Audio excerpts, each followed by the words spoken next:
प्रभु यहोवा ही एकमात्र परमेश्वर। यशायाह की किताब अध्याय 44। परंतु अब हे मेरे दास याकूब, हे मेरे चुने हुए इज़राइल, सुन ले, तेरा कर्ता यहोवा जो तुझे गर्भ ही से बनाता आया और तेरी सहायता करेगा, यूं कहता है, हे मेरे दास याकूब, हे मेरे चुने हुए यशूरून, मत डर, क्योंकि मैं प्यासी भूमि पर जल और सूखी भूमि पर धाराएं बहाऊंगा। मैं तेरे वंश पर अपनी आत्मा और तेरी संतान पर अपनी आशीष उंडेलूंगा। वे उन मजनुओं के समान बढ़ेंगे जो धाराओं के पास घास के बीच में रहते हैं। कोई कहेगा, मैं यहोवा का हूँ, कोई अपना नाम याकूब रखेगा, कोई अपने हाथ पर लिखेगा, मैं यहोवा का हूँ, और अपना कुल नाम इज़राइली बताएगा। यहोवा जो इज़राइल का राजा है, अर्थात सेनाओं का यहोवा जो उसका छुड़ाने वाला है, वह यूं कहता है, मैं सबसे पहला हूँ और मैं ही अंत तक रहूँगा। मुझे छोड़ कोई परमेश्वर ही नहीं। जब से मैंने प्राचीन काल में मनुष्य को ठहराया, तब से कौन हुआ जो मेरे समान उसको प्रचार करे या बताए, या मेरे रचे हुए अथवा होने वाली बातें पहले से ही प्रकट करे। मत डरो और न भयभीत हो। क्या मैंने प्राचीन काल से ये बातें तुम्हें नहीं सुनाई और तुम पर प्रकट नहीं की? तुम मेरे साक्षी हो। क्या मुझे छोड़ और कोई परमेश्वर है? नहीं, मुझे छोड़ कोई चट्टान नहीं। मैं किसी और को नहीं जानता। मूर्ति पूजा की व्यर्थता। जो मूर्त खोद कर बनाते, वे सब के सब व्यर्थ हैं, और जिन वस्तुओं में वे आनंद ढूंढते, उनमें से कुछ लाभ न होगा। उनके साक्षी न तो आप कुछ देखते न कुछ जानते हैं, इसलिए उनको लज्जित होना पड़ेगा। किसने देवता या निष्फल मूर्त ढाली है? देख, उनके सब संगियों को तो लज्जित होना पड़ेगा। कारीगर तो मनुष्य ही है। वे सब के सब इकट्ठे होकर खड़े हों, वे डर जाएंगे, वे सब के सब लज्जित होंगे। लोहार एक बसुल्ला अंगारों पर बनाता और हथौड़ों से गढ़कर तैयार करता है। अपने भुजबल से वह उसको बनाता है, फिर वह भूखा हो जाता है और उसका बल घटता है। वह पानी नहीं पीता और थक जाता है। बढ़ई सूत लगाकर टांकी से रेखा करता है और रंदनी से काम करता और प्रकार से रेखा खींचता है। वह उसका आकार और मनुष्य किसी सुंदरता बनाता है, ताकि लोग उसे घर में रखें।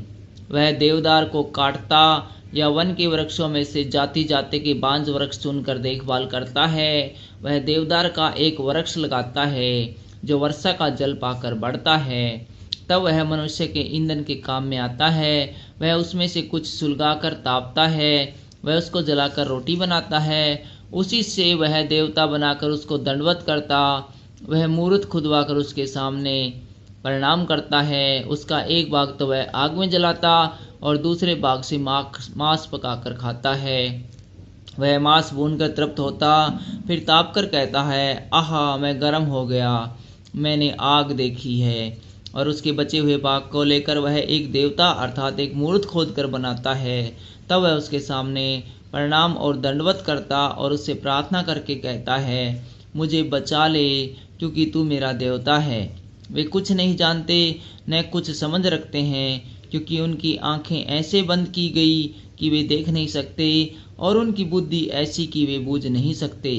कोई इस पर ध्यान नहीं करता, और न किसी को इतना ज्ञान या समझ रहती है कि कह सके, उसका एक भाग तो मैंने जला दिया और उसके कोयले पर रोटी बनाई और मांस भून कर खाया है। फिर क्या मैं उसके बचे हुए भाग को घिनौनी वस्तु बनाऊं?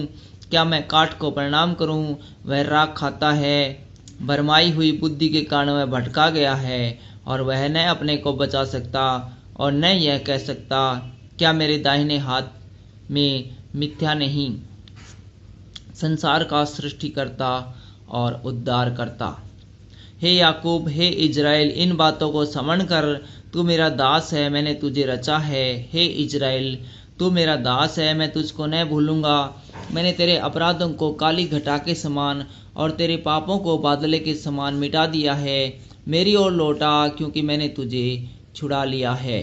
हे आकाश, ऊंचे स्वर से गा, क्योंकि यहोवा ने यह काम किया है। हे पृथ्वी के गहरे स्थानों, जय जयकार करो। हे पहाड़ों, हे वन, हे वन के सब वृक्षों, गला खोलकर ऊंचे स्वर से गाओ, क्योंकि यहोवा ने याकूब को छुड़ा लिया है और इज़राइल में महिमावान होगा। यहोवा तेरा उद्धारकर्ता, जो तुझे गर्भ ही से बनाता आया है, यूँ कहता है, मैं यहोवा ही सबका बनाने वाला हूँ, जिसने अकेले ही आकाश को ताना और पृथ्वी को अपनी ही शक्ति से फैलाया है। मैं झूठे लोगों से कहते हुए चिन्हों को व्यर्थ कर देता और भावी कहने वालों को बावला कर देता हूँ।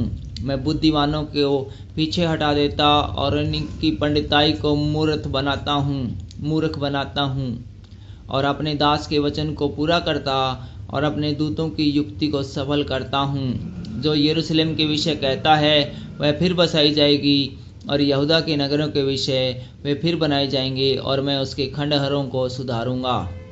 जो गहरे जल से कहता है तू सूख जा, मैं तेरी वेदियों को सुखाऊंगा। जो कुस्रू के विषय कहता है वह मेरा ठहराया हुआ चरवाहा है और मेरी इच्छा पूरी करेगा।